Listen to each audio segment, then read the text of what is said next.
平日去茶餐廳或者喺屋企開飯，個個都小心翼翼，一見到甜品、汽水、蛋糕呢啲高糖分嘢就即刻擰頭走開，以為自己唔食甜嘢，血糖就穩如泰山，安枕無憂。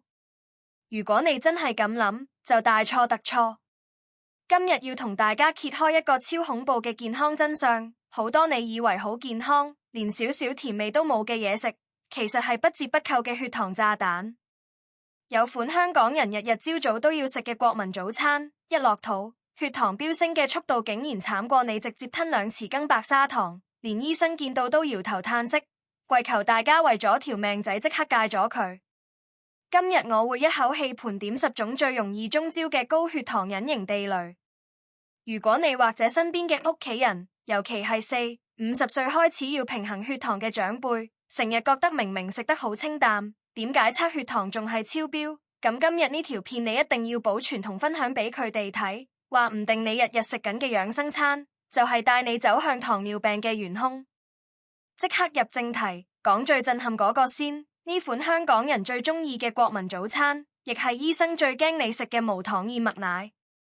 好多人一聽到燕麥2個字就覺得健康、減肥、降膽固醇一流，仲要特登減無糖。但你知唔知，燕麥奶雖然叫奶，本質上其實係碳水化合物，即係澱粉質。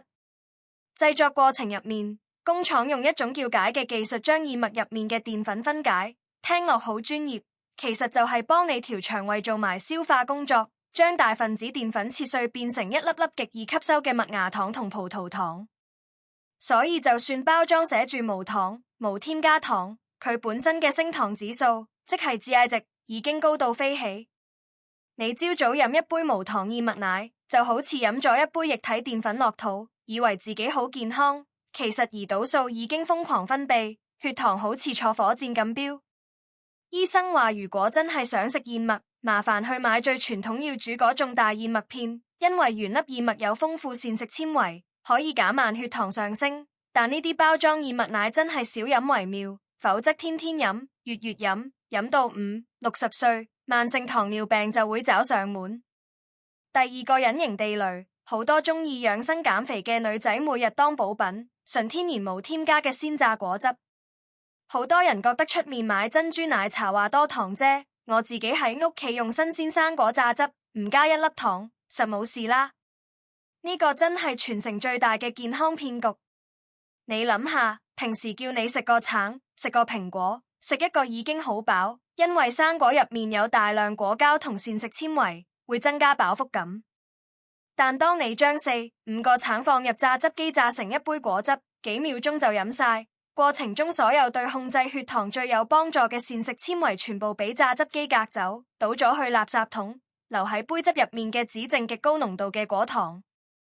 果糖雖然唔會即時令血糖好似葡萄糖咁暴升，但會直接送去肝臟。當肝臟一時間處理唔到咁多果糖，就會將佢哋全部轉化成脂肪，變成脂肪肝。長期係咁，會令身體產生胰島素抵抗。即係胰島素開始唔做嘢，咁你一全日食其他嘢嘅時候，血糖就會完全失控。醫生一見到啲人話飲果汁養生，真係頭都大埋。要食生果，一定要沿個用牙齒慢慢咬，慢慢食。第3個地雷，相信大家成日食，尤其係病地或者食滯咗，想食清淡啲嘅時候，白粥配鹹蛋。好多老人家去到60、70歲胃口唔好，最中意餐餐食白粥。大家成日覺得白粥冇油冇糖，又容易消化，一定係最清淡嘅醫病良藥。但其實白粥喺中醫角度可能養胃，喺現代營養學同血糖控制角度就直情係計時炸彈。大米本身就係精製澱粉，當你加水用大火煲1、2個鐘，煲到綿綿爛爛嘅時候，大米入面嘅澱粉結構已經完全破壞，發生咗糊化作用。呢種糊化澱粉一食落肚，根本唔使點消化，幾分鐘內就會被小腸完全吸收，轉化成血糖。白粥嘅 GI 值其實同直接飲糖水冇分別。更攞命嘅係，好多人食白粥覺得冇味，就配塊鹹蛋或者配碟豉油皇炒麵，精製澱粉加上高鹽分，除咗令血糖飆升，仲會引發高血壓。所以如果你真係想食粥，醫生建議要加啲糙米、燕麥或者豆類一齊煲，增加纖維量，又或者先食一碟菜，食啲肉，最後先飲粥，咁樣血糖先唔會升得咁恐怖。第四個地雷，呢個簡直係辦公室老友最愛，全麥麵包。去親漢貝店，見到包裝寫住全麥、高纖、五穀，大家係咪都覺得買咗就代表質到寶，食緊健康食物？你要睇清楚成分表。香港好多所謂嘅全麥麵包，為咗迎合香港人中意食鬆軟香甜麵包嘅口感，主要成分其實依然係普通小麥粉，即精製白麵粉，只係落少少全麥粉或者加啲麥碎片做裝飾。更恐怖嘅係，真正嘅全麥麵包非常硬，非常粗糙，仲帶少少苦澀味。為咗掩蓋呢種唔好食嘅口感，麵包店製作全麥麵包嘅時候，往往會加入更多植物油、牛油甚至砂糖，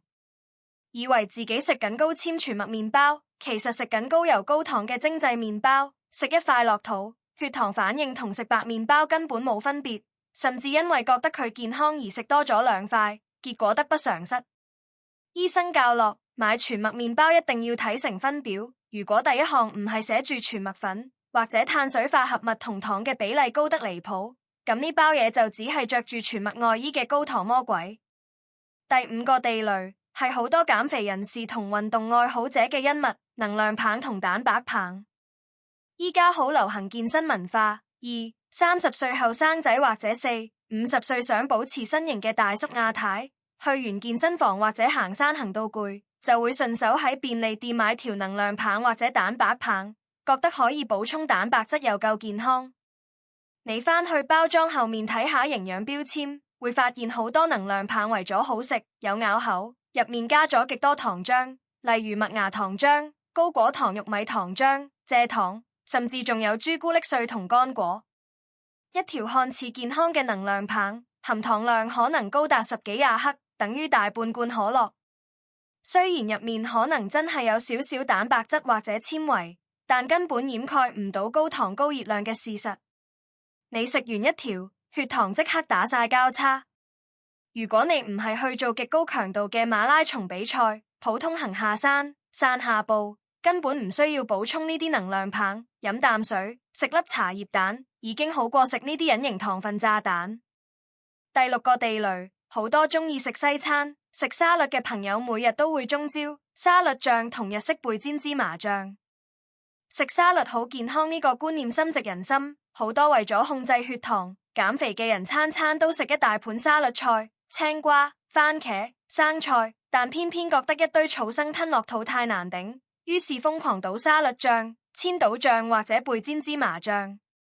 你知唔知呢啲醬汁之所以咁好味、咁香濃，背後嘅配方就係油同糖嘅完美結合？特別係日式芝麻醬同千島醬，你睇成分表，糖往往排喺前3名。一湯匙芝麻醬入面可能就含有幾克糖同極高熱量。當你以為自己食緊低脂嘅蔬菜，其實係將啲蔬菜浸晒喺糖水同油分入面，糖分同脂肪一齊食落肚，脂肪會延緩胃部排空，令你嘅血糖升高之後維持喺高位一段好長時間，好難跌返落去。長期係咁，你嘅血管就會好似泡喺糖水入面一樣，慢慢發炎硬化。所以食沙律想健康，醫生建議最安全係用黑醋加少少橄欖油，或者直接用檸檬汁，咁先可以吸收到蔬菜嘅高纖維，又唔會誤中糖分地雷。第7個地雷，呢個真係好委屈，因為佢本身好健康，但煮法害死人，即係番薯、薯仔、南瓜呢類根莖類蔬菜。好多50、60歲嘅叔伯阿姨聽人講話要食粗糧養生，於是將平時食嘅白飯換成蒸番薯、蒸南瓜或者焗薯仔。冇錯，呢啲食物有好多維他命同膳食纖維，比起白米飯確實有優勢，但問題出喺份量同煮法。好多人覺得佢哋係蔬菜，所以食完一碗白飯之後仲會夾多幾嚿燜南瓜或者食多條烚番薯，覺得咁樣係補充纖維。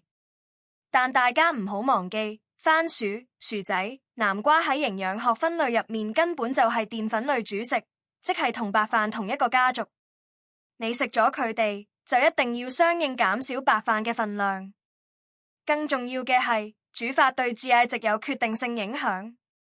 一條生嘅或者稍微蒸熟嘅番薯，GI 值可能只有50幾，屬於中低水平。但如果你將條番薯拎去街邊炭火煨番薯，或者用氣炸鍋焗到佢流晒糖汁，變得好軟熟，入面嘅澱粉就會被高溫完全糊化，GI 值飆升到接近90。食一條煨番薯，血糖上升速度快過你食一碗白飯。所以想食呢啲粗糧，記住要用蒸或者滾水煮，而且要將佢哋當做取代白飯嘅角色，千祈唔好當成配菜咁食。第8個地雷，講出嚟大家可能唔信，因為佢完全係鹹嘅，甚至帶酸味，即係番茄醬、泰式甜辣醬等調味醬料。平時去食叉燒飯、食炸雞或者食意粉，大家係咪好鍾意加好多茄汁或者辣汁？好多人覺得茄汁酸酸地，又係番茄做嘅，點會有糖？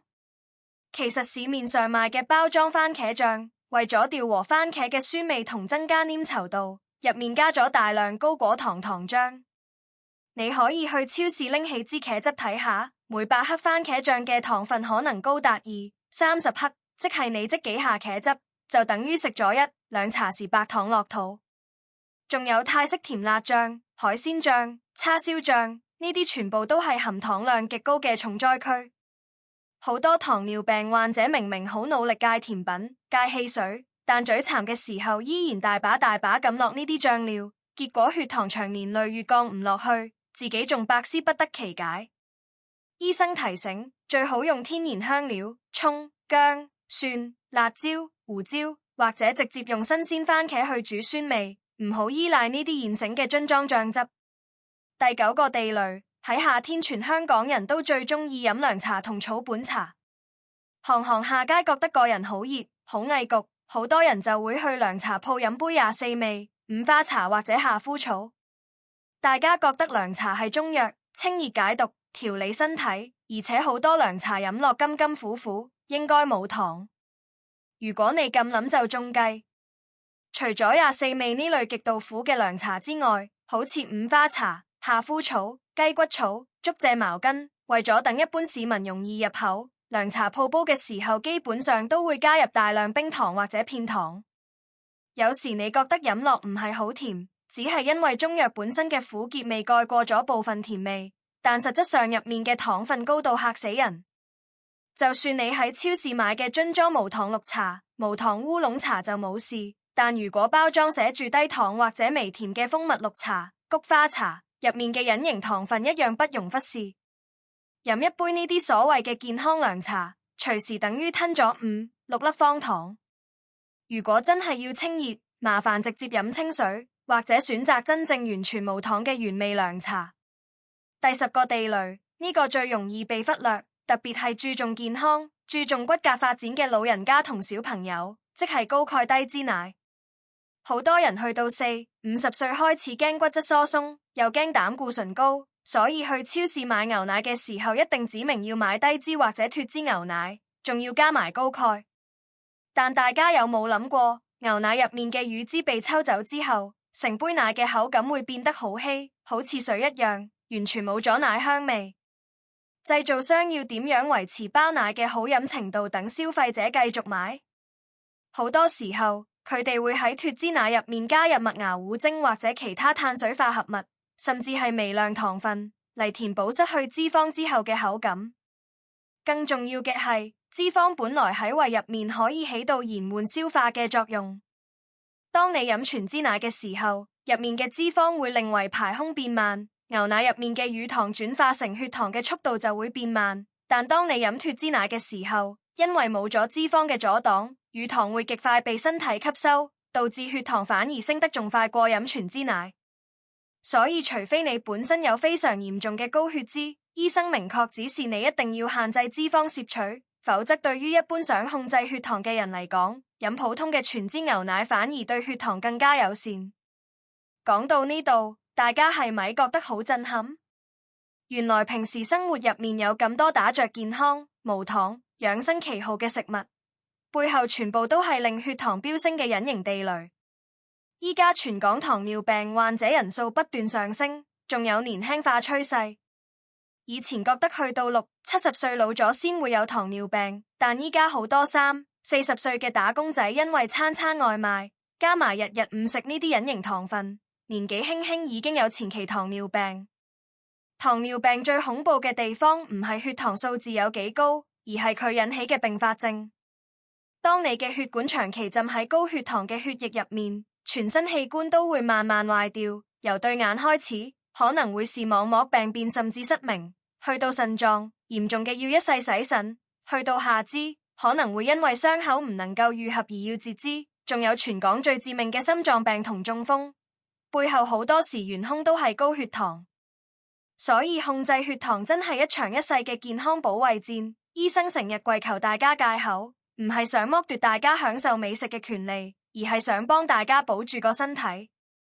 今日同大家複習一下呢10個地雷：無糖燕麥奶、鮮榨果汁、白粥配鹹蛋、假全麥麵包、能量棒、沙律醬汁、高溫煨番薯、包裝番茄醬、加糖涼茶同埋低脂奶。想完美避開呢啲地雷，其實有一個好簡單嘅黃金法則，盡量食原型食物，少食加工食品。生果要原個食，唔好榨汁；燕麥要買原粒煮，唔好飲包裝奶。想食澱粉就揀未經高溫久煮嘅糙米飯。多菜多肉，食嘢次序先食菜，再食肉，最後先食澱粉質。咁樣就算你食得飽，血糖都可以維持得非常平穩。健康係要靠自己經營，由今日朝早開始，放低手上嗰杯燕麥奶或者嗰塊假全麥麵包，換一碗豐富嘅蔬菜，2隻雞蛋，加一碗少少嘅糙米飯，展開健康嘅一日。希望今日分享嘅資訊幫到大家，記得將呢啲咁重要嘅健康資訊分享俾你身邊每一位關心嘅屋企人同朋友，特別係提下屋企嘅長輩，叫佢哋唔好再盲目相信買啲無糖養生食物。祝大家個個身體健康，血糖穩如泰山，下期見，拜拜。